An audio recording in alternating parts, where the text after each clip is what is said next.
1. I'm your host, Nicolas Gill, joined by my co-host, Graham Ristos. This is our first episode. Today we're going to be going over what we're looking forward to every team in 2022, plus the top 10 NFL teams, Graham's top 10 NFL teams heading into the season. This is a new channel, new podcast. Our podcast is going to be weekly. We're going to be going over NFL news, predictions, rankings, game previews, game recaps, and during the season, every week, Graham's going to have his top 10 NFL teams. And right now, we don't have a scheduled date for every podcast weekly, but we're going to try to get that at some point. But just be on the lookout for one weekly. I'll have a message that I'm going live, a little show that's going live. And also, I'm going to be posting some videos out on the channel, mainly power rankings during the season, but other videos before the season too. So going to want to subscribe and turn that notification bell on. We'd really appreciate it. And now I'll send it over to my co-host, Graham. Yeah, hey guys, like he said, my name is Graham, and we're actually going to start off with this little preseason top 10 of my team. So we're going to go to Graham's top 10 teams in the NFL. But quick little thing about me, I love sports, love football, love the NFL, and most importantly, if you look over there, I love my Saints. But this isn't about my Saints. This is about the top 10 teams in the NFL. So, Nick, if you want to go ahead and pull up my top 10 teams, I can go ahead and give y'all a little bit of a debrief on them. So, pulling up the top 10 teams. These are going to be Graham's top 10 teams. So, these are his teams ranking the rosters going into the season.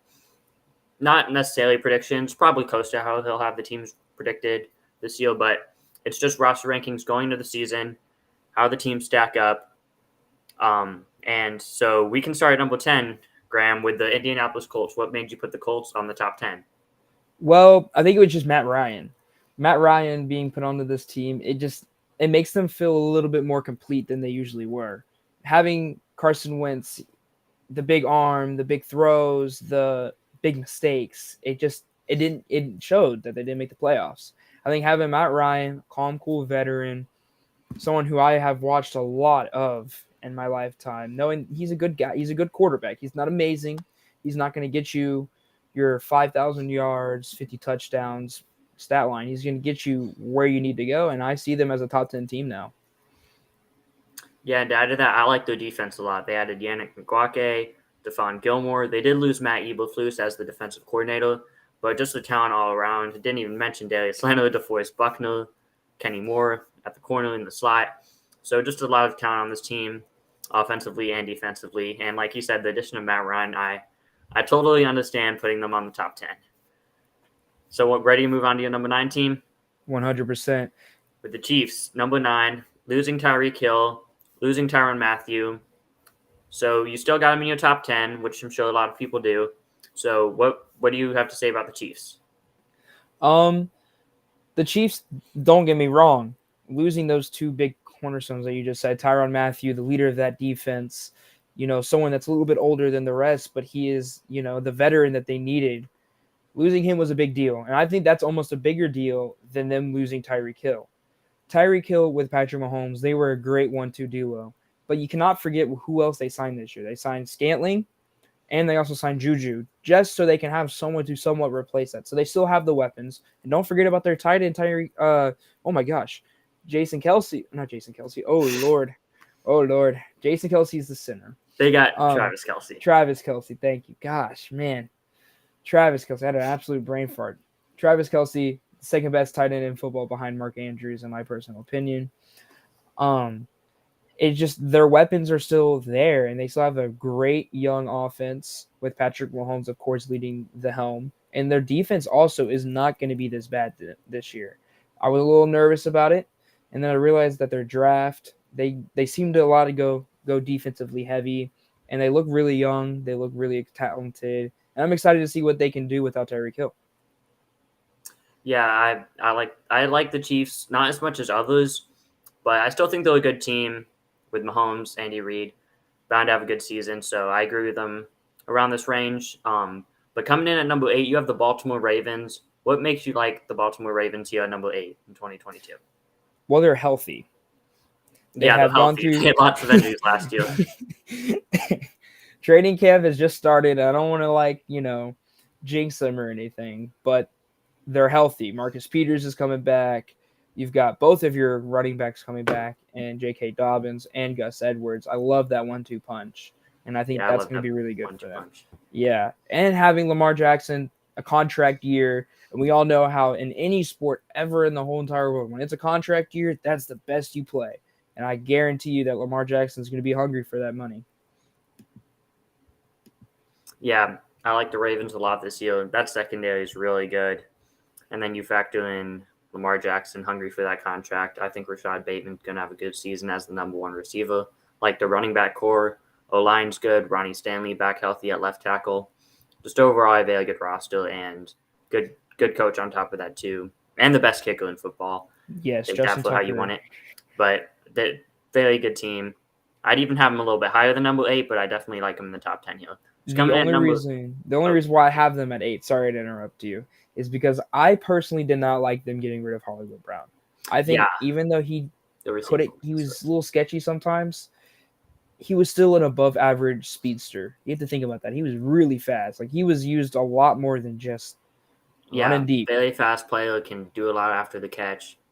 Pretty good at getting open downfield. Just the downfield passing game wasn't very good as far as getting him the football.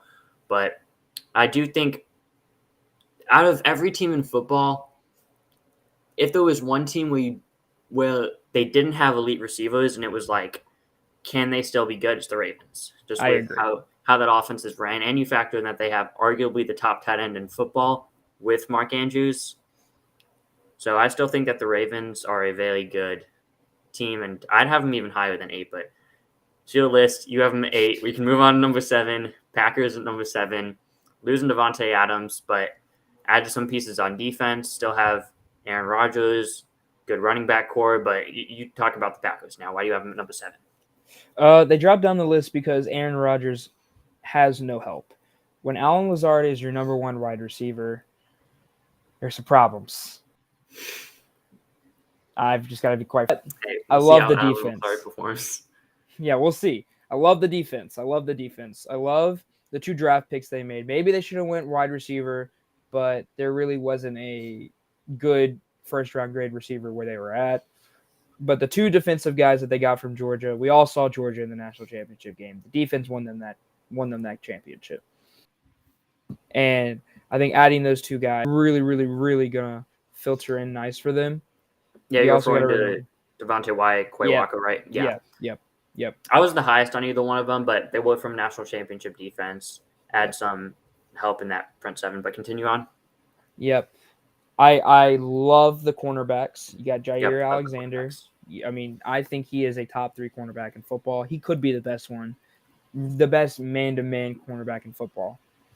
But moving on to the offensive side, you still have Aaron Rodgers at quarterback. We've all seen what Aaron Rodgers does. He's kind of a magician. But not having his partner in crime with Davante Adams, how is that going to go with him? Is he still going to be able to throw these ridiculous throws? Is he still going to be able to have that great, weird little back sidearm throw that he throws to Davante Adams?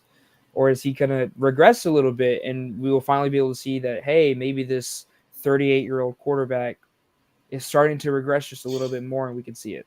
As far as Rodgers goes, I think his overall talent has maybe regressed a little bit, but you factor in Matt LaFleur is a very good offensive coach, and that system's so QB friendly for him. They get the quick reads out, know how to get guys open to make them make plays after the catch. But without Davante Adams to be that kind of like steady receiver for him, consistent receiver, it could hurt a little bit, but still very talented team. So I definitely agree with them in the top 10. We didn't even mention the running backs, A.J. Dillon. A.J. Dillon. Aaron Jones. I mean, that's Aaron a great Jones. I think that's the best running back room in football, in my opinion. Just because I think both those guys are top 10 to 12 talents at that position. I would say the Browns, but they're probably neck and neck. But yeah, they're neck and neck. And then you can also factor in the Colts because JT, they have Naheem Hines. But running back room's another video. Yep. Moving on to number 6, you have the Denver Broncos, who big offseason headlines, adding Nathaniel Hackett, who was from Green Bay, as the new head coach, and obviously Russell Wilson. And then they made some pieces on defense, or they added pieces like Randy Gregory. And so why do you have the Broncos at number 6? This is actually where I have them too, but let's ask you, why do you have them? Russell Wilson, great addition. The defense is what gives me the most confidence. You're getting Chubb back, hopefully fully healthy. He was a little sketchy. And I think if he's fully healthy and he's still going to play, he's going to be a top edge rusher in football. That's just me. I personally love the talent. I love the talent since when he got drafted by the Broncos. I'm a little worried about Patrick Surtain. When I was watching him throughout the season last year, he had moments. I am very worried. He looks good, inconsistent, very inconsistent. Sometimes he just gets beat, and other times he looks like he can lock down. And I need to see more consistency from him before I'm officially sold that he was the best cornerback in that draft. But overall, the offense, I'm excited to see Courtland Sutton back, hopefully healthy all the way as well. I like to see more development for Jerry Jeudy. I'm expecting more development from Jerry Jeudy because we all know his route running is really amazing. It's so crisp. And having Russell Wilson, who can throw a pretty ball down the field, your route running is going to be very, very, very useful. And I'm excited for that. Yeah, I like Tim Patrick too as a third receiver. He's pretty good receiver for the third receiver for the Broncos there, and I think Wilson's going to have a very good top 5, 6 MVP candidate type of year, and I think the team's going to be very good defensively. The thing with Surtain though, he did have a good rookie season, like you said, but you got to factor in going into the NFL. I was semi high on him, but not super high on him. I think I had him around my 15 to 20 range, best player. He got picked at 10. Thing with him is he has he comes from an NFL family, so he has that background. So he's already had the top tier NFL coaching throughout his football life. So you got to factor that in. Does that limit his upside maybe? And you factor in he's not the most athletic, fast corner. He doesn't run like a 4.3 or anything like that. And he's had NFL coaching throughout his whole career, football life so far. So that could mean that he's already learned a lot. So how much can he really grow as a corner? But even if he doesn't grow, I still think he's going to be a very good corner in this league and still can be a consistent good corner. You said he was a little inconsistent. Maybe it's your opinion, but I still think he's going to be a pretty good corner. But he wouldn't be someone that I say I'm worried about. Are you actually worried about him, or do you just worry that he's not going to be this elite guy that everyone thinks, and he can still be a pretty good corner? I'm worried that he's not going to be the elite guy that everyone thinks he's going to be, because we've seen it on the field. The lack of athleticism he has when he's going up against top-tier receivers and you're putting him on a man-to-man, one-on-one, and he just gets crisped, it's kind of concerning because everyone thought, it was going to be him or J.C. Horn. Who was it going to be? And everyone's like, oh, Patrick Surtain, he's the guy, like Alabama, Nick Saban was endorsing him. And then throughout the year, he had flashes of what everyone was saying, and then he got exposed. And I'm a little worried about that. I'm also a little bit worried about his health, but I think he'll be okay. Okay, so moving on to the number 5 team, Cincinnati Bengals, reigning AFC champions. Graham's probably second favorite team. Am I right about that? Because of that man right there. But Bengals, we got Sebe in the comments. Lamar MVP season. What do you think about that? I don't know. MVP season. Oh man. It all depends. It all depends. But anyway, back to the Bengals.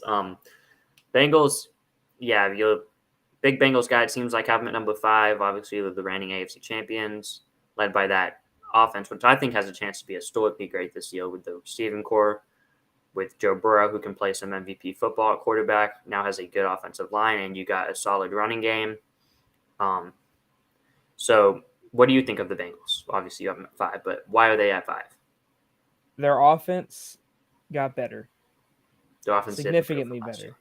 Offensive line, there looks to be some sort of stability, and that makes me happy because Joe Burrow is going to be happy, and I love Joe Burrow, and I'm glad he's going to have protection because last year it was miserable watching him in the Super Bowl run away from Aaron Donald because it wasn't fun. I like the offense. I love the offense, and I agree with you. This offense is historically scary good. You got Jamar Chase, the most criminally underrated wide receiver apparently to Madden because an Oh, to 87 Madden. I was about to overall. say, I don't think he's underrated. I think it's No, well known and that he's a very Madden, I good top mean, 5, 10 receiver. I think But he is a Madden, top maybe. 5 in football. Madden has him at an 87. I think Chase is top 5 too, and I think those two LSU guys, him and Jefferson, they're going to be battling out for years to come for the top receiver every year. Yep, both That's LSU what else guys. I also love Joe Mixon. Joe Mixon, he's just so quietly just a running back when he's healthy. He is No one really consistent running talks. back. Yeah, I just no one wish really they talks had about more him. depth because the backup is Samaje Perine. I like Perine. But if you're comparing to running back twos, just looking around the league, Yeah, like I'll just spoil something. Like I had him as like my 11th running back core in the league, which Mixon's probably a top 6, 7, 8 running back. But if you compare the depth, there's much more teams that have way better depth than the Bengals at running back. But they have Joe Burrow, the passing offense. They have the run game. Well, Zach Taylor likes to run the ball a lot too. But if Mixon will somehow go down, which I don't think he is, I'm not predicting it. We know they can pass the ball. Like it's not a concern. They're very good offensively. We're nitpicking. But what do you think about the defense? that's where my question mark comes. That's what my question is. Because every year, or not last year, like almost every guy on the defense had the best season of their career.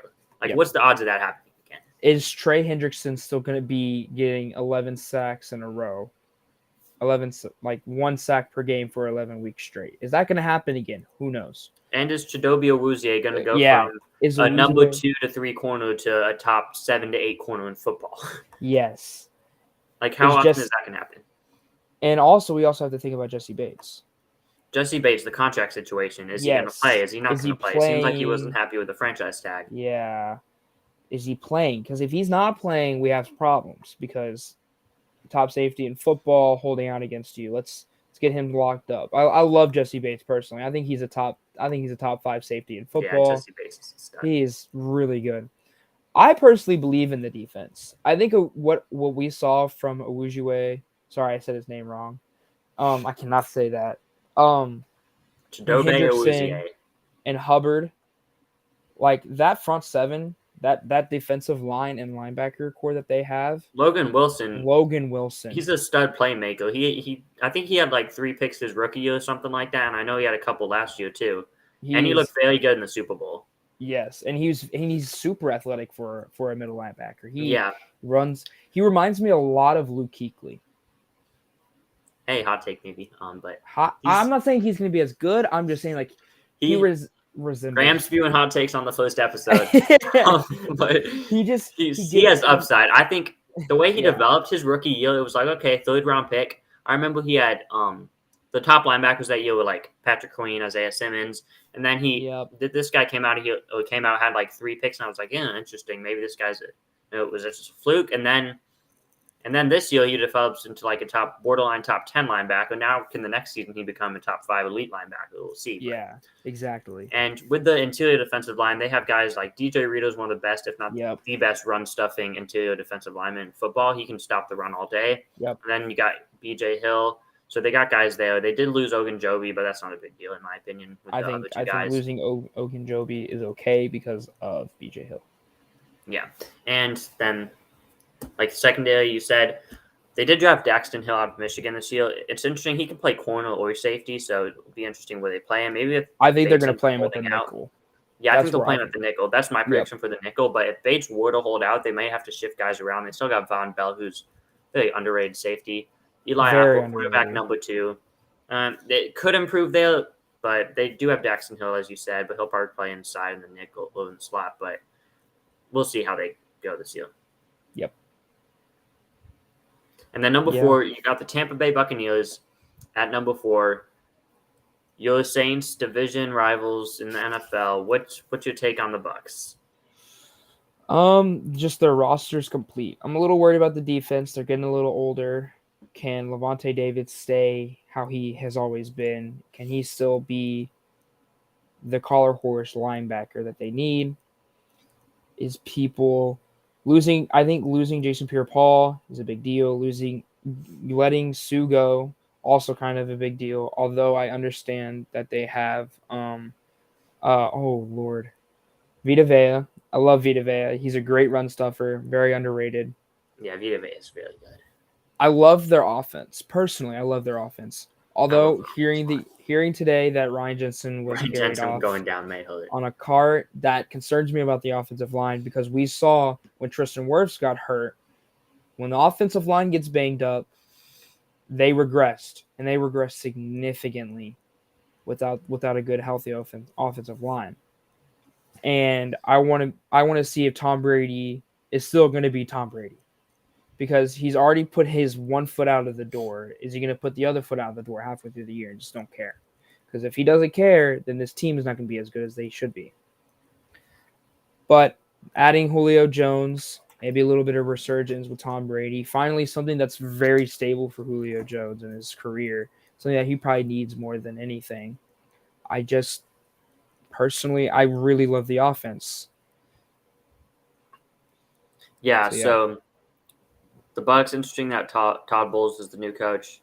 I think he's going to do a fine job there. And with Ryan Jensen going down, though, it's still J.C. Tretter, who was the Brown center for a while now, and he was cut like in the beginning of free agency. He hasn't been signed. So if Ryan Jensen was to go down, interesting if they could sign J.C. Tretter. But yeah, so I agree. Bucs are good. We can move on to the Rams. Number 3. What do you have to say about the defending Super Bowl champion Los Angeles Rams, who have added a couple pieces in Wagner and Allen Robinson, but have also lost guys in Andrew Whitworth, Darius Williams, and lost a couple pieces in the interior defensive line, still Jaylen Waddle, obviously. But what do you have to say about the Rams? I mean, they're the defending Super Bowl champions. You still got Matt Stafford back there. I mean, as a Bears fan, you would know Matt Stafford when he played for the Lions. He's so underrated. His arm is great. He's accurate for the most part. You're talking to a guy who has Matthew Stafford at 12 on my quarterback rankings. I personally love Matthew Stafford. I think he's a borderline top 10 guy. Oh, most people have him borderline top 5. You saw the NFL executives had him at 6. Yes, I did see that. That's a little too high for me personally. But he is that type of quarterback where he could take you to the Super Bowl and win you one. He has the talent. He has the drive. He's clutch. He is very clutch. And I love the addition of Allen Robinson. I don't like the subtraction of Odell so far because I don't know what's going on with Odell.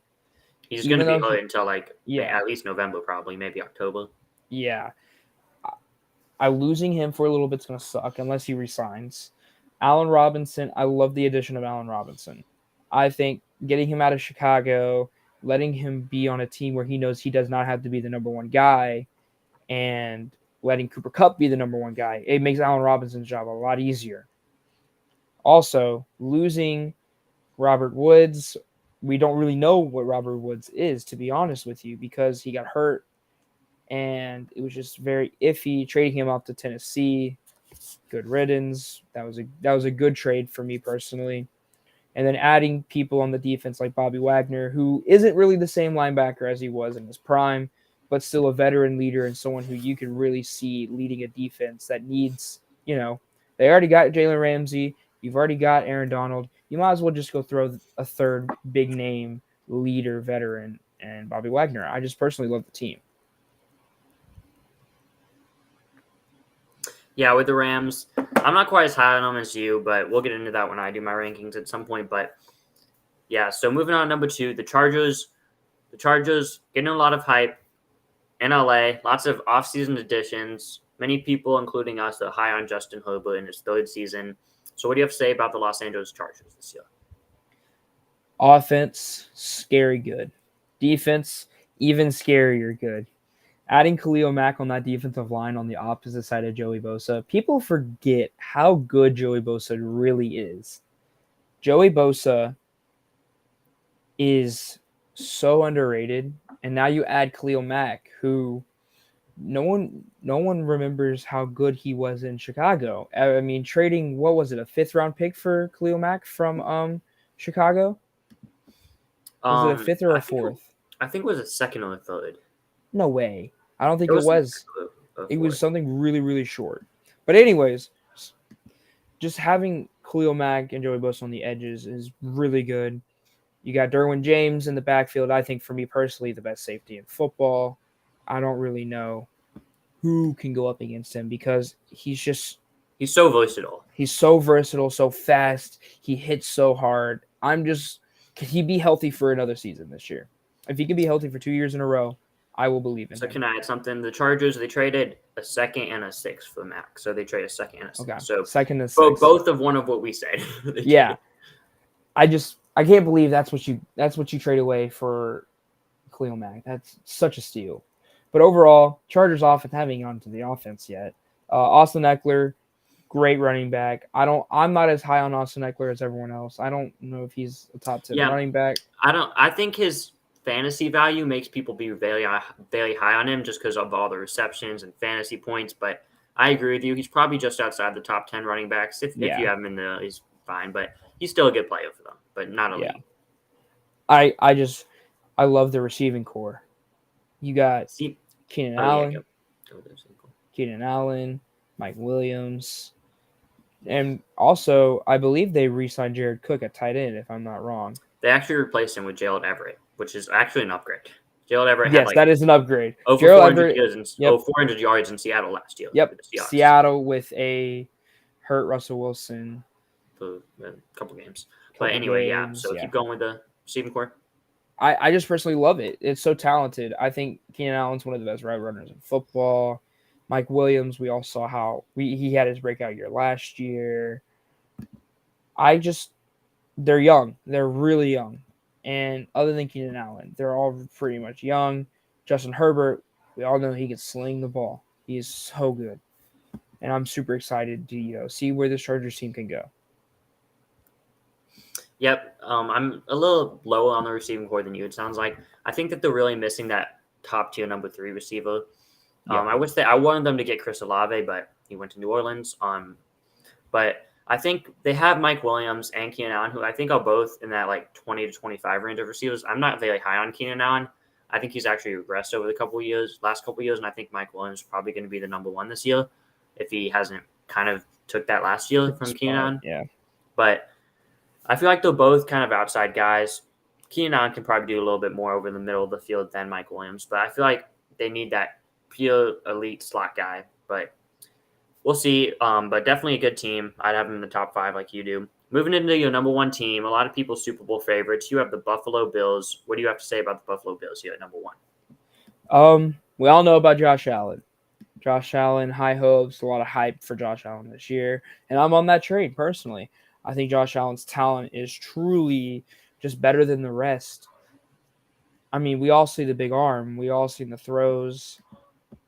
But his athleticism, he is so tall, but he is just wicked athletic. And he creates plays with his legs that no other quarterback other than the name of Lamar Jackson and Kyler Murray can make. But the thing that gives me the Bills at 1 isn't the offense. It's that defense. That defense, getting Tre'Davious White back after his ACL injury. Hopefully he's the same as what he was before. But adding Von Miller on that D-line, Von Miller has regressed, yes. But he still attracts the double team. And you're going to give guys like Ed Oliver a chance to be able to be in single man on the line. And Ed Oliver is one of the best interior pass rushing defensive linemen behind an Aaron Donald or like a Jones, Okay, I wouldn't go that far, but he did have breakout season last year. He is really. I love him personally. I think he's a great. Maybe I'm just underrating Ed Oliver because a lot of people are pretty high on him. He did have breakout season last year, but we'll see how he performs. But keep on going with the defense. But yeah, talk about Von Miller. Yeah, Von Miller. God, it's way too much money for him. But Von Miller was a good addition, though. Yeah, he is. They want to win the Super Bowl. They've been close the last couple of years. Yep. They want to win it. You got to try to win it. Adding Von Miller is a good idea, even if they paid him a lot. But keep on talking about the Bills.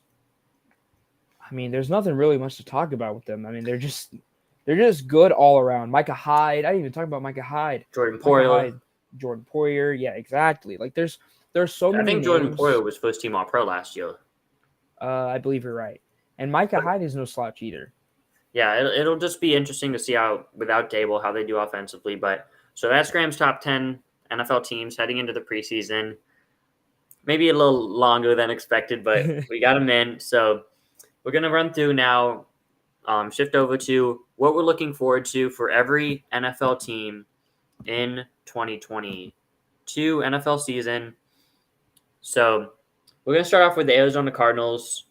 I'll start this one off. So I'm looking forward to how Kyler Murray and Cliff Kingsbury prove themselves after both getting the contract extensions this offseason. Obviously, early in the offseason, Kingsbury got his, which some people questioned at the time. Maybe it's a little too early because he kind of doesn't do the best coaching job for most people's eyes late in the season, which is when it matters for them.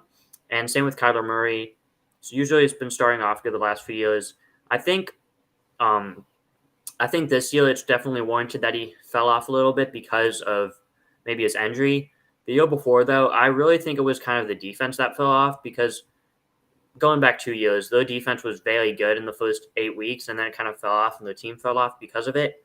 But it's interesting to see how they're going to respond to getting the contract extensions. And what do you have to say about what are you looking forward to for the Cardinals, Graham? Yeah, I'm also looking at, is the money truly worth it for Kyler? We all agree that Kyler Murray is a top 15 in football, I would hope. But paying him to be the second highest quarterback in football, what does that mean? Because the Cardinals look like they're taking a direction of when they lost Christian Kirk. Okay, that's fine. Well, we're gonna have DeAndre Hopkins coming back. We have all these weapons for Kyler Murray. But like you said, Kyler Murray and Cliff Kingsbury seem to regress a little bit as the season goes on. I want to see if maybe giving him the money and seeing all this will drive him to actually complete this year and make the Cardinals, the team that we all hyped them up to be last year. Okay, so that's the Cardinals. Now we're going to be moving on to the Atlanta Falcons. So, Graham, you can start this one. What are you looking forward to for the Atlanta Falcons in 2022? I'm looking forward to see if they're really the worst team in the NFC South. Personally, I do think they are, and I do not like the roster at all. I do not like the Desmond Ridder draft pick. I think Desmond Ridder is the most overrated quarterback in the draft. I also necessarily don't like Marcus Mariota. Same draft class, 1-2 pick. I get it. Marcus Mariota. It's just the Falcons are in this weird spot where their roster is bad, but I don't think it's the worst roster in their division. I think personally, the Panthers roster and the Falcons roster are a lot more similar than people give it to. The Panthers defense is a little bit more better than the Falcons defense, but I think the Falcons offense is better than the Panthers offense. And I want to see, is the Falcons actually going to get off to that hot start like they did last year, or are they going to just be bad like everyone else thinks they are? So for the Falcons, I'm looking forward to Kyle Pitts. Everyone knew coming out of the draft that he was probably the best. He's the best tight end prospect we've ever seen. But as a rookie season, in his rookie season, he had the first tight end to have 1,000+ yards in a season since Mike Ditka.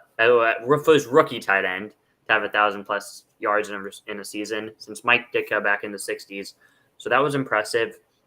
Most people have him as a top 5 tight end right now. I'm just curious to see, can Kyle Pitts really take that jump and be the best tight end maybe in football as a second-year player, which he's definitely capable of doing, got all the talent. He doesn't have the best quarterback play to maybe help his stats out and have the statistically best receiving season for a tight end this year, but we all know he's got the talent. It wouldn't shock anyone if he was the best receiving tight end. At least I don't think it would shock anyone. But anyway, I love Kyle Pitts. To me, he's literally Julio Jones, but at the tight end position instead of wide receiver. We can move on to the next team, which is going to be the Baltimore Ravens. So I'll start this one off.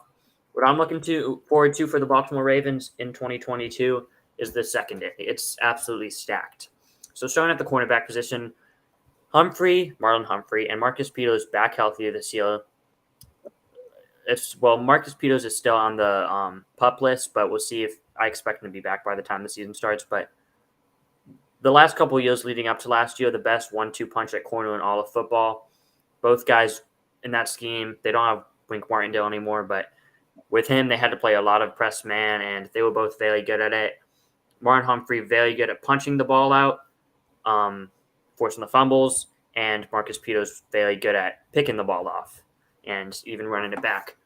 But as far as quarterback depth, they added Kyle Fuller, who was very good a couple years ago, but has regressed since then. See if he can be solid as a depth piece at corner. And they drafted Jalen Armour-Davis, I believe, out of Alabama. And then the safeties, they added Marcus Williams and Kyle Hamilton. Marcus Williams, he was very good in that deep free safety role on the Saints, and now he's going to probably do the same thing on the Ravens. And they added a guy who can play both safety spots, probably going to play in the box. But Kyle Hamilton is the guy I'm talking about that they added. Very good player. I think he's going to be one of the top defensive rookie of the year candidates in 2022. And I really love the secondary. So what's your thing that you're looking forward to, Graham, for the Ravens? For the Ravens, I'm looking more on the offensive side, and more specifically Lamar Jackson. How much money can Lamar Jackson make this year? I'm looking forward to see how he's going to play because, like I said earlier, Lamar Jackson and just people in general in contract years, they seem to be better than they usually are. And it all depends on if he can be healthy. If Lamar Jackson can stay healthy, if he could take the hits that he's going to be taking this year as a running athletic quarterback, he's going to get paid. But how much money can he truly make if he's not going to be on the field? If he's not healthy and if they're not going to be playing as good as they should be. So that's what I'm looking forward to. Okay, so we can move on to the next team now. The next team is going to be the Buffalo Bills. I'll do this one again. But what I'm looking forward to is someone who's not being talked about enough, and that's Khalil Shakir, the, I believe, 5th or 6th round pick out of Boise State to the Bills, had a first-round grade on him. I have him projecting to be a potential elite slot receiver in the NFL. Khalil Shakir is a stud, very good all-around player, good guy too. Just a guy you want on your football team, going to be good in this Bills slot role. Because think about this. 2 years ago, Cole Beasley came out of nowhere and made second-team All-Pro in the slot. Then last year, I think Emmanuel Sanders played most of the slot role. Didn't have his best season, but still had a pretty good year. Khalil Shakir, a young guy who is more talented than Cole Beasley, is going to be very good in this system. Drafted to the perfect team and for his fit, for his style, and I think he's just going to have a very good season. And I'm just looking forward to seeing him being in that top offensive rookie receiver conversation. Maybe top 5. I'm not saying he's going to be the best offensive rookie receiver, but I think he can definitely be top 5. Look, a couple years ago, Darnell Mooney, 5th round pick to the Bears, out of all teams, saw how he played as a rookie. I think Khalil Shakir is going to be kind of the Darnell Mooney steal of this draft. So I'm just really looking forward to Khalil Shakir playing. Yeah. For the Bills, for me, can they become the big brother of the AFC? They have been the little brother, the second fiddle. Can the Bills get over little brother syndrome? Yeah. Can they get out of the little brother hole? Because the Chiefs, gosh, I think if the Bills would have beat the Chiefs in the divisional round, I think the Bills would have beat the Bengals, and they would have went to the Super Bowl. And this is coming from a guy who has Joe Burrow in his background. Yep, I agree. The Bills they got to get over the Chiefs hump because the Chiefs are the only thing that stops the Bills. And I think this year there is a good chance it's going to be the Chiefs and Bills once again in the playoffs, whether that's a wild card divisional or championship game. Oh, that would be fun if they play again. Can the Bills beat the Chiefs? That's all I'm going to say about the Bills. So we can move on to the next team. Yep. Moving on to the 5th team, and that will be the Carolina Panthers. So, Graham, you can start out this one. What do you have to say about the Panthers? So, one thing that I'm looking forward to is a saying that I was making earlier is, in Baker we trust, with a question mark. Did trading for Baker Mayfield make this team more competitive? Yes. Is Baker Mayfield better than the reigning defensive player of the year, Sam Darnold? Yes. Is the Panthers going to be a playoff team? I said Sam Darnold's the reigning defensive player of the year. Come on. He's so bad. And thirdly, is this going to make the Panthers a playoff contender? Absolutely not. Baker Mayfield is not going to get you to the playoffs with this team. The offensive line isn't good enough. The running game, who knows that Christian McCaffrey is going to be healthy? If Christian McCaffrey is healthy, congratulations. You have yourself one weapon. DJ Moore, that's another one. And that's it. That's all the offense has to offer. I think this Panthers team is so lackluster on offensive talent that it's going to cause that defense that we all seem to love and how young and how good they are. For an example, J.C. Horn. I love J.C. Horn. Is going to be great. Oh, yeah. I think he's going to have a big breakout year. Yeah, great year. I am super excited about it. But that offense is so lackluster on talent, it is going to cause this defense it's going to cause their downfall because Baker has no help. And Baker isn't already a good quarterback. He's a mid to average quarterback. He's put in a bad situation. He's not in a good spot. So my thing that I'm looking forward to the Panthers is the young defense. They looked pretty good last year, also having to deal with a lackluster offense. And now you got J.C. Horn back healthy. I think that this defense has a good shot to be really good.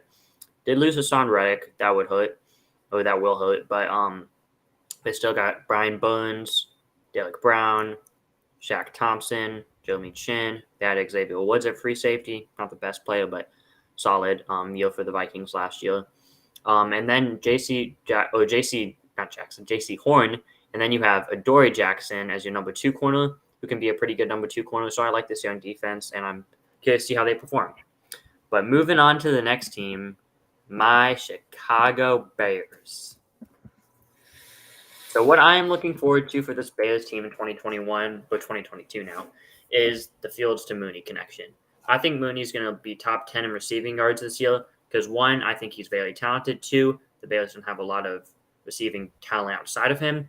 And I think that Fields, he has the talent, just needs to become more consistent as a pocket passer, improve throwing the ball under pressure, which it hurts that they don't have a very good offensive line to help him do that. But I do like the coaching with Luke Getsy coming over from Green Bay to be the new Bears OC, bring that outside zone scheme, really make life easy on Fields. Not easy, but easier than it was last year. But you still got Mooney, who I'm really curious to see how he performs this year. I'm expecting a 1,100 yard season out of him, and I'm just curious to see this one bright spot for the Bears.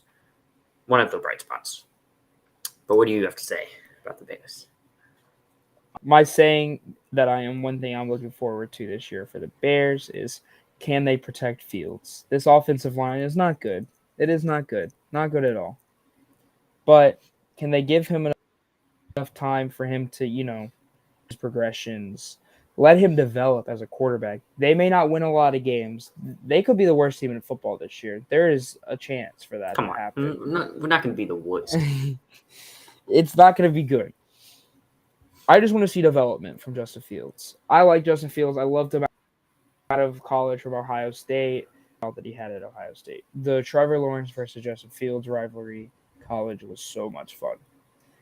I just need to see that energy and that spark that he had in college up here in the NFL. And that all starts with protect. Okay, so the next team we're going to be going over for what we're looking forward to in 2022 is the Cincinnati Bengals. I'll start again with this one. I'm looking forward to seeing Joe Burrow behind that offensive line, revamped, added guys like Ted Karras at center, Alex Kappa at right guard. Then you still have Jonah Williams. Can he develop? You have Jackson Carman, second-year left guard out of Clemson. Wasn't very high on him, but Lyle Collins, right tackle. That's really the brightest spot on the offensive line. And I think those guys as a unit together can be solid.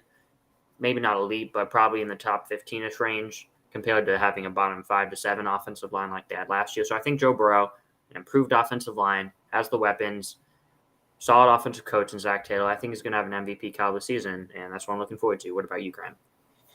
I'm looking to see if they can actually finish the job this year. Can they actually get over the hump of this? They're just such a young team. They are ridiculously young.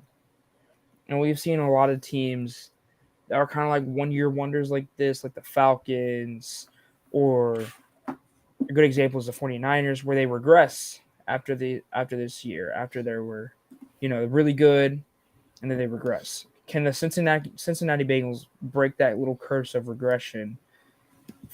And actually, their team got better. The team is better.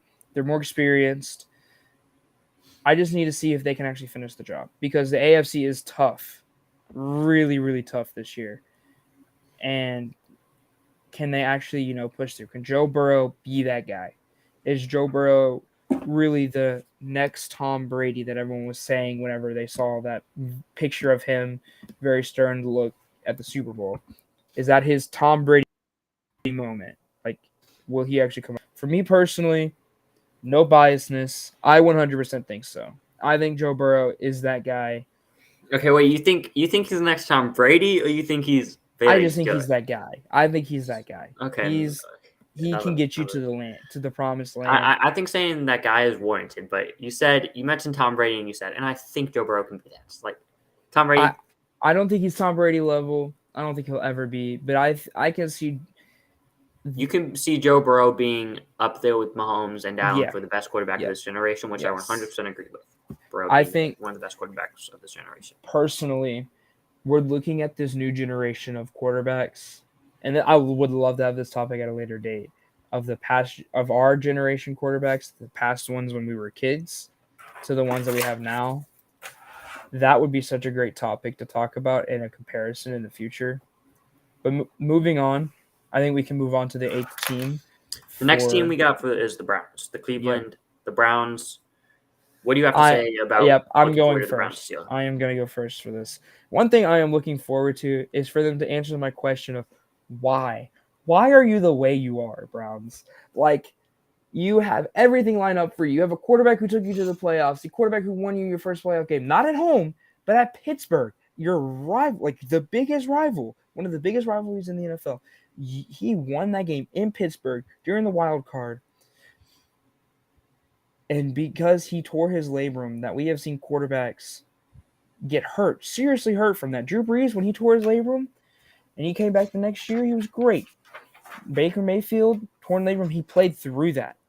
And y'all are going to say, oh, it wasn't good enough. And then you're going to trade for his replacement, who we don't know if he's going to play this year. And 9 times out of 10, he's probably not going to play this year, which is really concerning. And just what I don't understand is, why are the Browns going to brown again?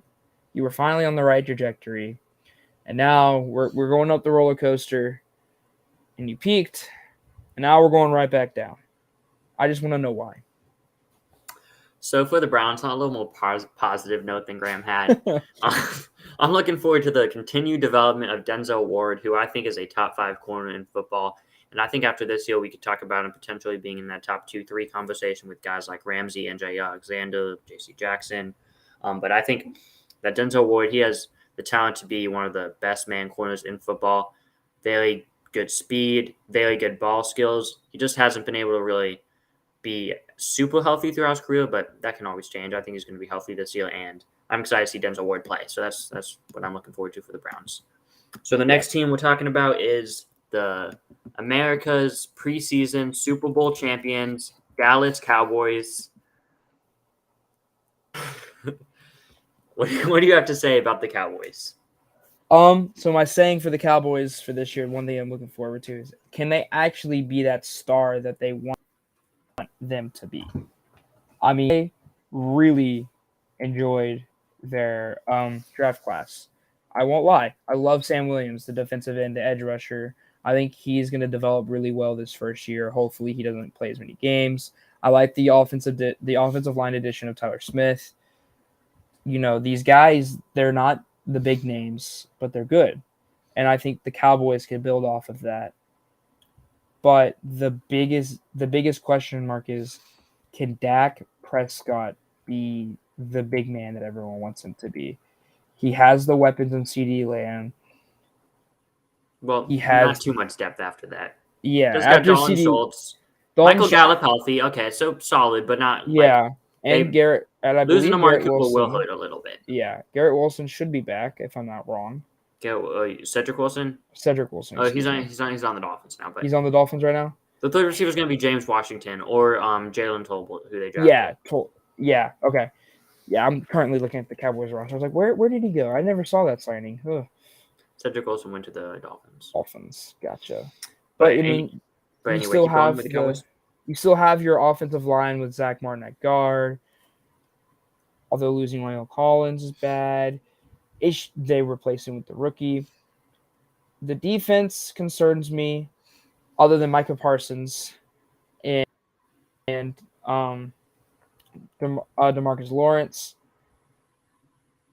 Corners, I'm not too sure about. It's just, are they really as good as everyone wants them to be? They play in a weak division. They have an easy schedule. But is that still good enough for them to get over the hump? So what I'm looking forward to for the Cowboys this season is Micah Parsons. Are they going to use him as kind of that hybrid linebacker who can play back in coverage or he can play on the edge? But I'm interested in seeing how Micah Parsons performs this year. You're talking to someone who wasn't super high on Parsons coming out of the draft, but after his rookie year, I'm kind of on the train that he's the best defensive player out of that class. But yeah, so I'm looking forward to how Micah Parsons performs in the second season after a all-time great rookie season on the defensive side of the ball. So moving on to the next team, we're going to be talking about the Denver Broncos. I'm looking forward to the Denver Broncos running back Javonte Williams this year. I think that he's going to prove to be the true running back one. Most people have him as that, but I don't think that they're going to split carries as much as they did last year. I think they had literally the same amount of carries, Gordon and Williams, very similar. But I think Javonte Williams, the ability to run the ball after contact, speed and power combination, he's just a very all-around good runner with the football. And I think that he's going to have a very good season. I think he's going to be a top 5-6 running back statistically in football this year. So I'm curious to see if that take comes true, that Williams will be a top 5-6 running back statistically. So what do you have to say about the Broncos season? Looking forward to, Graham? Yeah. See if Russell Wilson can find that chemistry with his wide receivers, like how he did in Seattle. Tyler Lockett, DK Metcalf, great 1-2 punch with Russell Wilson. We all saw it. Can he get that same spark with Jerry Jeudy?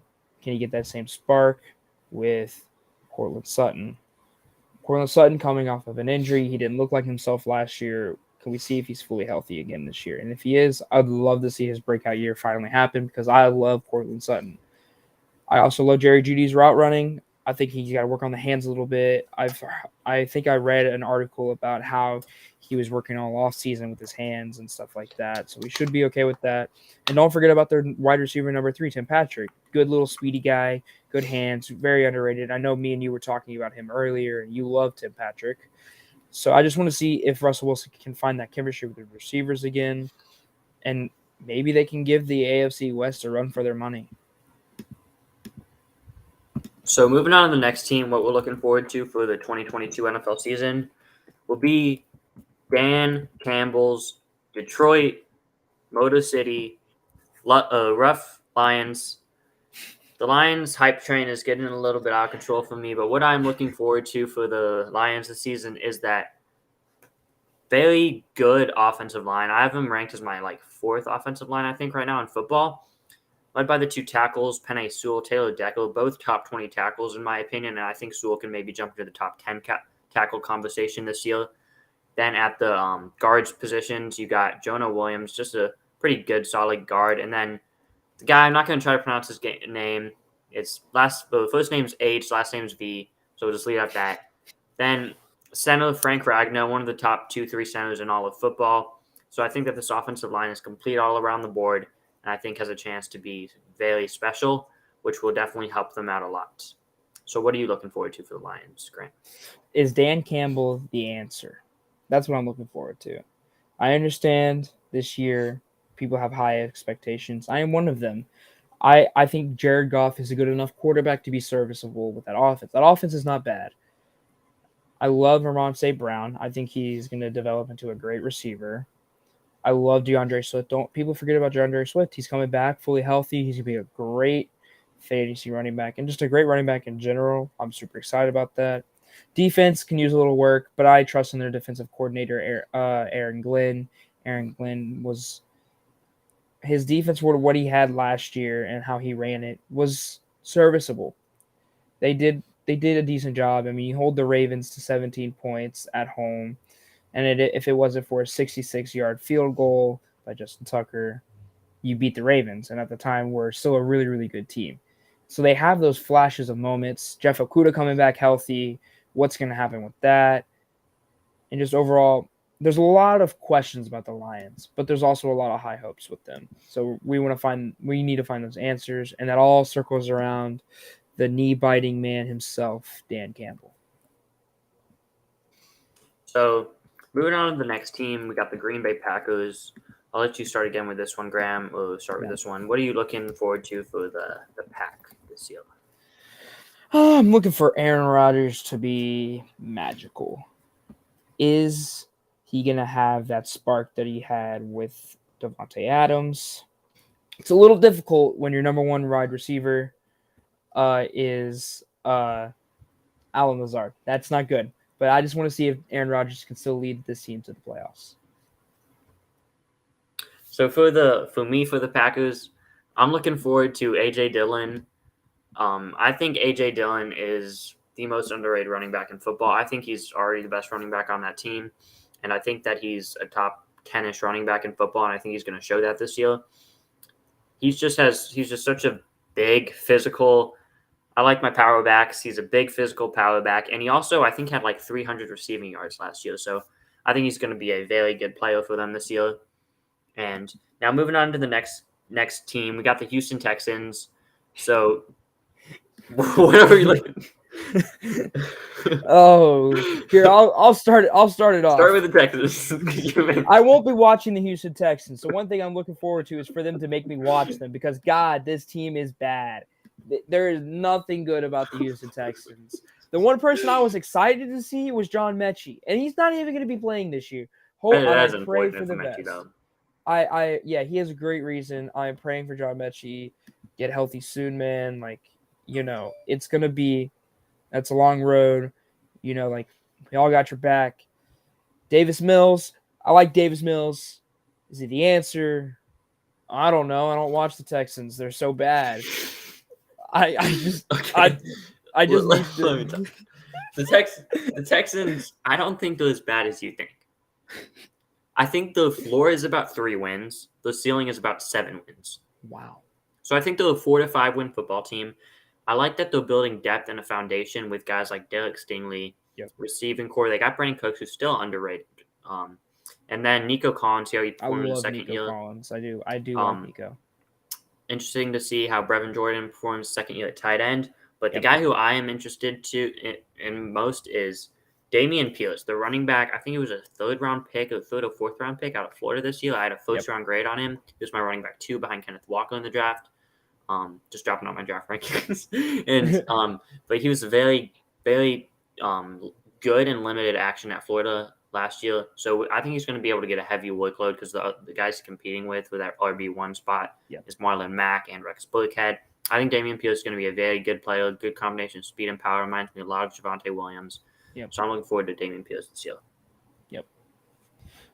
So the next team we're going over is the Indianapolis Colts. So Graham, what's your opinion on the Colts? I'm looking forward to this year. I'm excited to see Michael Pittman's development. I loved Michael Pittman coming into the draft a couple of years ago out of USC.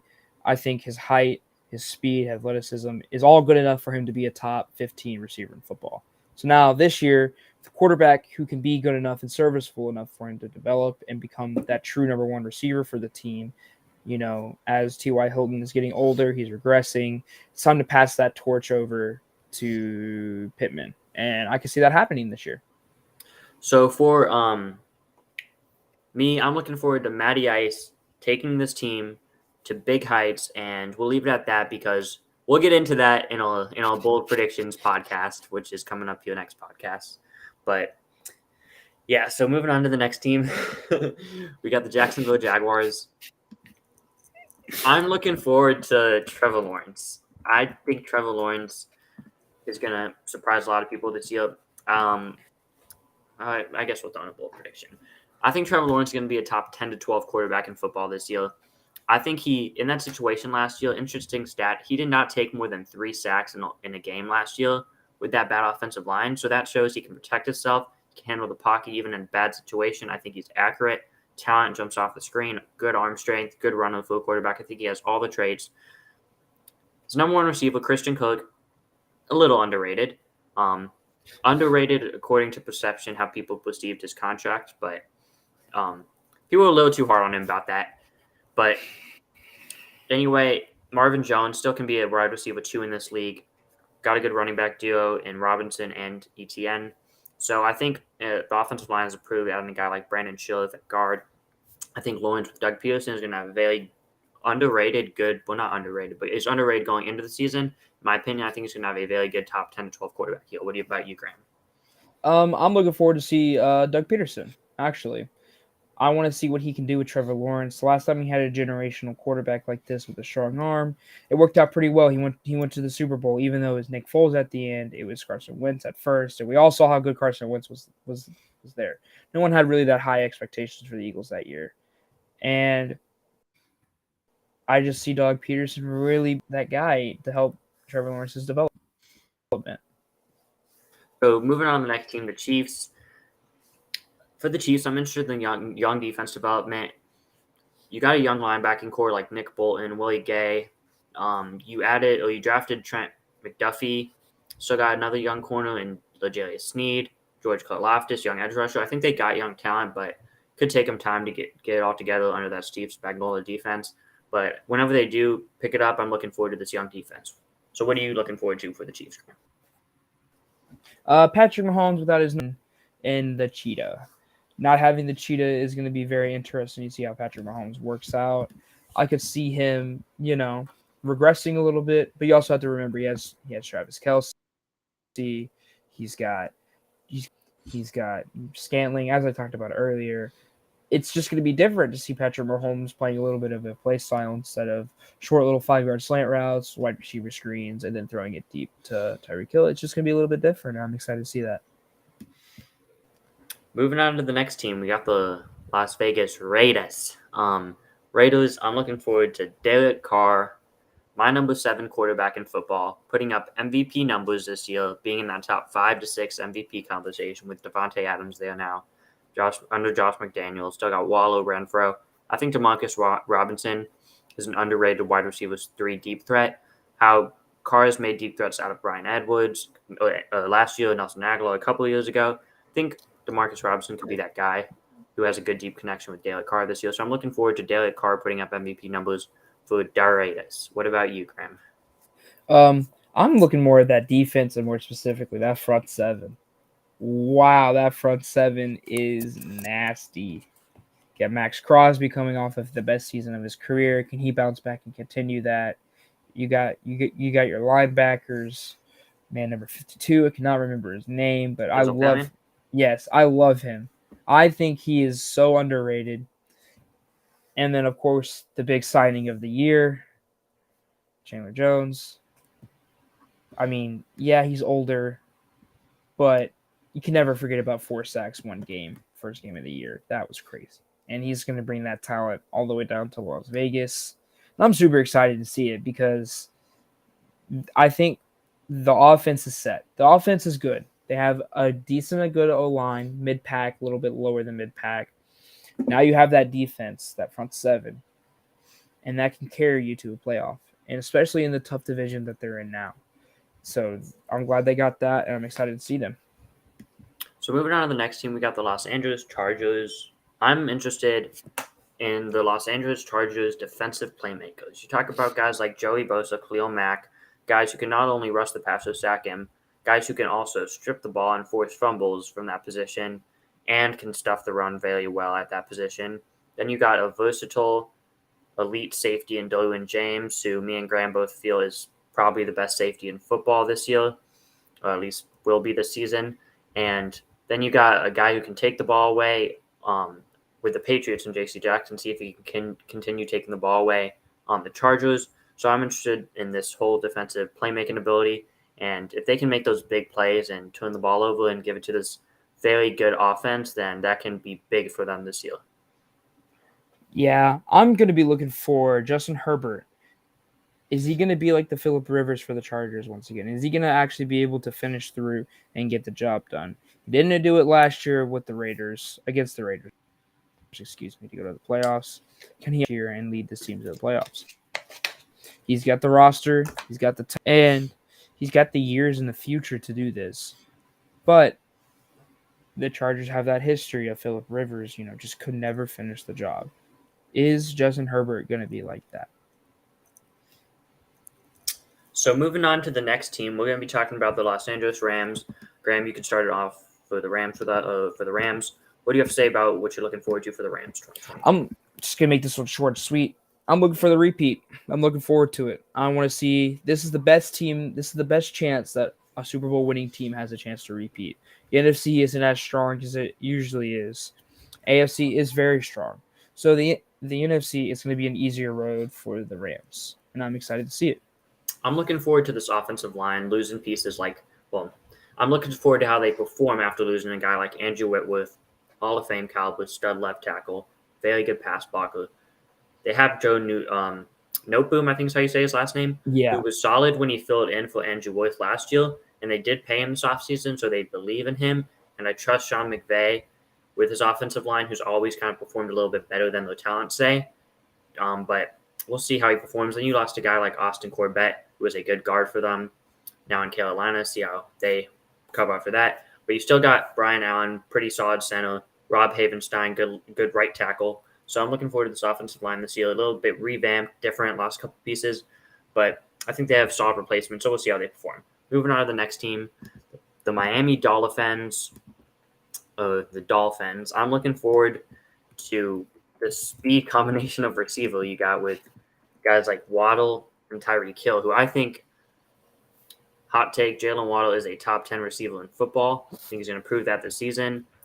Elite speed, very good after catch, good route runner. I think he can be a lethal deep threat in an offense that gives him the opportunities downfield. He kind of was mainly a product of the quick game last year with the Dolphins, but I think that with Mike McDaniel, they're going to try to push the ball downfield with Tua. Tua's an accurate passer downfield. His strongest arm was accurate, and I think that Waddle's going to have a very good season. Then you got Tyreek Hill. Tyreek Hill's good at football. There you go. Move on to Graham. Number 19 is Tua and Hill's combination. You talked about Tua and Waddle. I'm going to talk about Tua and Hill.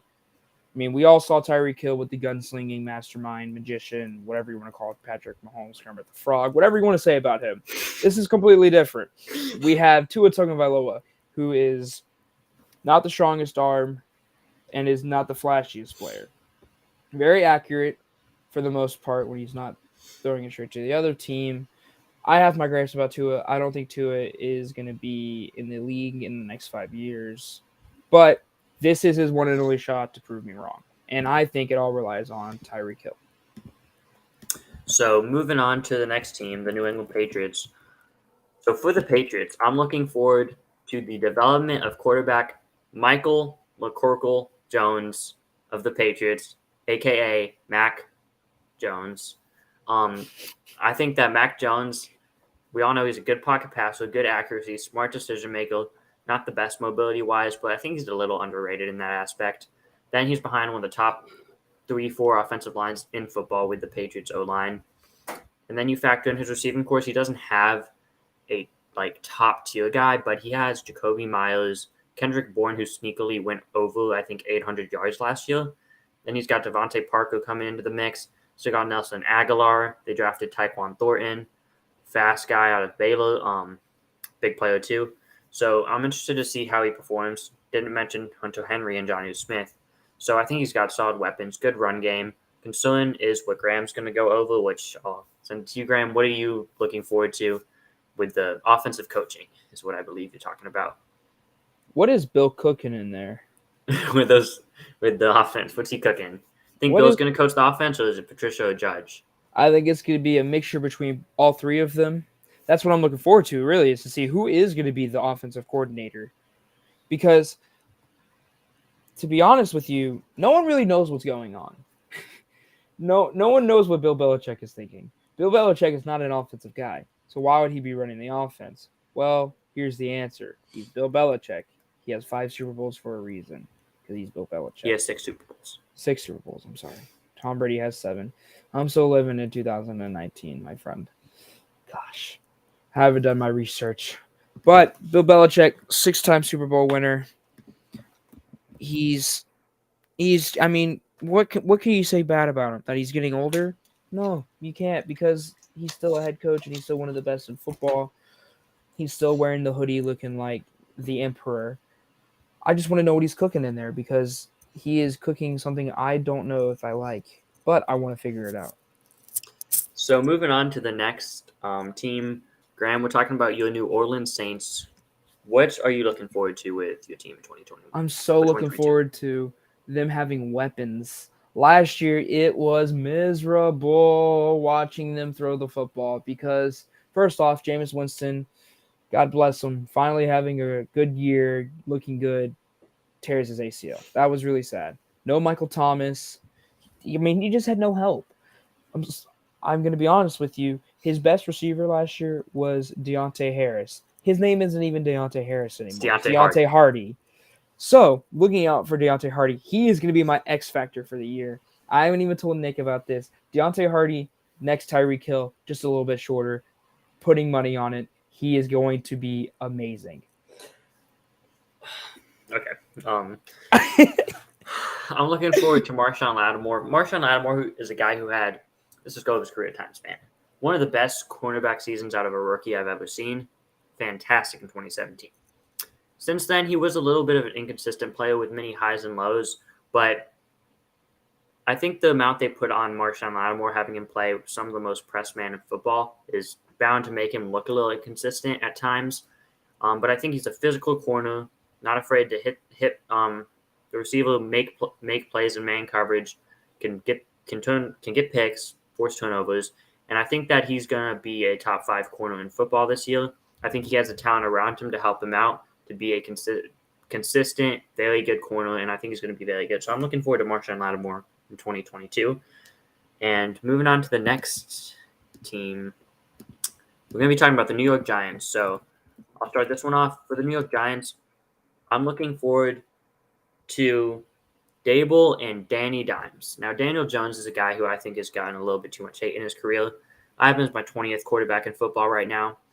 I think he's a guy who he has solid quarterback traits. He's pretty accurate, actually. Has a good deep ball. He can run, and he's not the worst quarterback in the league from the pocket. Could improve at that, but he's not like bottom tier at that. So you factor in Dable coming over to coach him, see how Dable helps Daniel Jones out. I think Daniel Jones is going to have a good season. I'm going to make a prediction here. I think Daniel Jones is going to put up like 25 touchdowns, maybe like 10 picks, that range. So I think he's going to be pretty good, but I think the Giants are not going to be a good enough team. I don't think they're going to make the playoffs. But I think that at the end of this year, they're going to be like, okay, Daniel Jones had good stats, but wasn't like we didn't win. So they're going to franchise tag him instead of pay him. They're going to franchise tag him. Then in 2023, I hope the Giants will put enough talent on that team defensively and the O-line developing with young tackles. And I think 2023 is going to be the year where Daniel Jones becomes the franchise quarterback and ultimately gets paid in the 2023 offseason for the Giants. A little bit of a hot take out there, but interested in seeing Daniel Jones' development. What about you, Daniel? Well, not Daniel. Graham. Whoa. So my thing for the New York Giants that I am looking forward to this season, can Danny, can he actually throw sometimes? Because, like you said, I'm not that low on Danny Dimes. I love Daniel Jones' prospect. Like, athletic. Sometimes he trips over himself. We've seen it a couple times. But he's athletic. He has a decent arm. And for the most part, for what he has been up against, he's pretty accurate. He has those stupid mistakes that he needs to learn from. Yeah, and maybe the mistakes Daniel Jones makes, like fumbling and picks isn't too bad, but still, I'd like to see him cut those down a little bit. I just need to see Daniel Jones really become what I think me and you can see him is an above-average quarterback. I can see it in him. I know it's there in him. I just need to see him to start throwing those dimes. Okay, moving on to the next team. The other New York team that plays in New Jersey. the New Yep. York Jets are the team we're talking about right now. I'm looking forward to this Jets defensive line, led by the guy in the middle, Quinnen Williams, who was a little disappointing last year, dealt with some injuries, I believe, but I still think he's a very good guy who's still really a prospect, in my opinion, second year in Robert Saleh's scheme. And then you're led by the guy who can play inside and you have another guy who can play inside and outside, and John Franklin Myers, who sneakily had a good season the last couple years, really. And then you add a guy in the draft like Jermaine Johnson, the third, second or third, one of them. But Jermaine Johnson, good player. I think Jermaine Johnson is going to be good this year. Then you have Carl Lawson coming back from injury. So I'm interested in this defensive line. Yeah, I am interested in my saying for the New York Jets. Meaning we're talking here is the saying that I'm looking forward to see this young and dangerous team. Man, the Jets are so young, and they remind me of the Cincinnati Bengals of last year. Young quarterback came off of an injury. You got a bunch of young wide receivers around him with Garrett Wilson, and it's just I don't know. It's just the Jets are such a weird team because the defense is young and it's really good, led by a veteran of C.J. Mosley. The offense is young, led by, the good old Mormon of Zach Wilson. He has had an off season to remember, huh? It's just, Okay, and we can move on to the Eagles now. The Eagles team. I'm interested in another. Going to kind of go off the last one. I'm interested in this Eagles defensive line, which I think can be the best up there with the Bucs for the best defensive line in football. Fletcher Cox, Trevon Hargrave, both top 10, 15 guys at their position. Then you had a guy like Jordan Davis who can really stuff the run. Just that interior alone makes this a really interesting defensive line. Then you still got the veteran Brandon Graham, very good, solid player still. So I'm very interested in how this team defensive line proves to be the elite defensive line that I believe they can be. So what are you interested in, Graham? I'm very interested to see how Jalen Hurts is going to be in the future. I'm looking forward for a good year for him. But my saying on the sheet right here, it says, can Hurts help or does he hurt the Eagles? And that's all I'm going to say is, does he hurt or does he help the team? Okay, so we're going to move on to the next team. We're going to be talking about the Minnesota Vikings. Graham, what are you interested in the Minnesota Vikings this year? The door is open, so take it. I'm interested to see how they're going to deal with this kind of cracked open door for the NFC North. Let's be honest, the Packers have regressed. The Vikings have gotten better. I love the development of the second best wide receiver in football, of Justin Jefferson. Kirk Cousins is my one downside. He's not consistent. He's not good enough. Can he be that guy? Or else this team isn't going to go far without Kirk Cousins becoming a good quarterback. Well, Kirk Cousins is a good quarterback, but maybe you mean elite or something? Nope, I mean good. I think he's below average. I think Kirk Cousins is definitely a good quarterback. I think he's in that Dak Prescott, Matt Ryan-ish range. Maybe a little bit worse than Matt Ryan, but Dak Prescott, Ryan Tannehill range. But anyway, I'm going to correct you on something. Justin Jefferson is the best receiver in football. And we can get into that in my bold predictions next week. But right now, I'm going to talk about the defense. I think that this defense is very talented. You add a guy like Za'Darius Smith. Hopefully you get Danielle Hunter healthy a full season. Add Jordan Hicks to the linebacker room to go along with Eric Kendricks. Added Lewis Cine, who I think is a sneaky defensive rookie of the year pick out of Georgia. Very good safety. Can really hit hard and make plays. Then you have Harrison Smith. Added Andrew Booth Jr., the rookie corner in the second round of the draft. Yep. Re-signed Patrick Peterson, and you still got Cameron Damslow. So I think this defense is equally underrated. Not to mention you still got Dalvin Tomlinson in the interior, and you added Harrison Phillips from Buffalo. So I like this defense. I think it's going to be good. And that's what I'm looking forward to for the Vikings. We didn't even talk about Dalvin Cook at running back. We didn't even talk about Dalvin Cook. That seems talented. But anyway, moving on to the next team, we're going to be talking about the Steelers. Graham, what are you looking forward to for the Pittsburgh Steelers this season? My saying for something I'm looking forward to this year is the hometown hero. I'm looking to see how Kenny Two Gloves does, because the talent's there, the athleticism's there, is the leadership there, because being a part of the Steelers organization requires grit. Does Kenny Pickett have that? Does Mitchell Trubisky have that? I want to see if this Steelers team is truly the fourth best team in their division. I want to see them in the second or third place team, because I love Steelers Nation, because who doesn't love seeing the terrible towels all across, well, no longer Heinz Field, but it used to be Heinz Field. Acrisure Field. Yeah, that. It's still Heinz Field in my heart, and I will never not call it that. But anyway, I don't see the Steelers finishing last in the AFC North, but I'm interested in looking at the QB battle between Mitch Trubisky, Bears legend, joking about him being a Bears legend, obviously, and Kenny Pickett, who was my number one quarterback by a mile in the draft. I just pro-comp to Ryan Tannehill. I think he's going to become a good quarterback, and I think Trubisky will win this battle initially.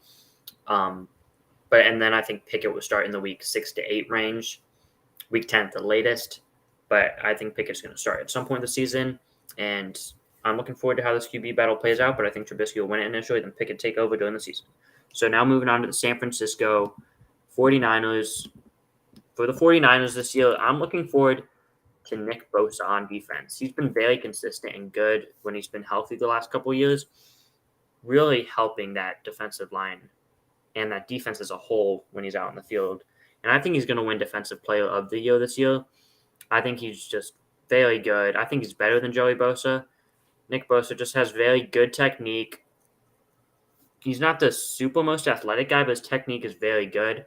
And he can stop the run, pass rush. He had like over 17 sacks, including the playoffs last year. And I think he's so smooth. I think he's going to be very good. He's already good, but I think he's going to have a monster season. The San Francisco 49ers, something I'm looking forward to is Trey Lance. Obviously, the Jimmy G era has come to a close. That book has finally shut down. I like Lance, but will he perform? The athleticism's there. The arm strength is there. We've seen that at North Dakota State, and we've seen that North Dakota State has produced talent before in the past with Carson Wentz. But is the consistency going to be there? Can I see the 3-to-1 touchdown to interception ratio? Can I see the at least 3,500 yards passing, 850 yards rushing for a quarterback stat line? Because if that's going to happen, this San Francisco 49ers team is so talented that they can become a wild card or a division-winning team. They can give the Rams a run for their money, but it all relies on Trey Lance and if he is developed correctly. I think the Niners are going to win this division as of right now, but could always change my mind. But as of now, I'm very high on Lance, but we'll leave that for another day. Right now, we'll move on to the next team for what we're looking forward to. What are we looking forward to for the Seattle Seahawks, led by Pete Carroll? What are you looking forward to, Graham, for the Seahawks this year? I'm looking forward to see how much I don't dislike this team. The offensive line is terrible. I strongly dislike that. But I don't really necessarily dislike Drew Lock. As much as people want to hate on him, I don't think he's that bad of a quarterback. I really don't. I see the talent. I see what people gripe about, his inconsistencies, his mistakes. The arm talent's there. The consistency's not there. But now top-tier wide receivers, a terrible O-line will not help him. But I can see this team exceeding expectations from a 5-win team to maybe a 7 or 8 team. Getting a game-win team. Interesting take on the Seahawks there. I'm looking forward to Kenneth Walker, running back out of Michigan State. I think he's going to be the RB1 day one over Rashad Penny. And I think Kenneth Walker is going to be a top 10 running back in football this year. I had him as my running back one by a pretty good amount over Damien Peales in the 2022 NFL draft. I think he should have been a first-round pick. I think he's just as good of a prospect as Najee Harris or Javonte Williams last year. I would say he's better than Javonte Williams. And Najee Harris went in the first round last year. Only thing Kenneth Walker really lacks is the receiving game. But if there's a team to be on that just wants you to pound the football, it's the Seahawks. Yep. So Pete Carroll's going to love this guy. I think Kenneth Walker's going to be very good. Moving on to the next team. We've got 3 teams left. We're going with the Buccaneers right now. Graham, what are you looking forward to for Tampa, Tom's, Buccaneers this year in 2022? See, he's got this many fingers done, right? He's got one here, here, here, here, here, here, and here. Can he get this one right here? Because this is most likely his final year.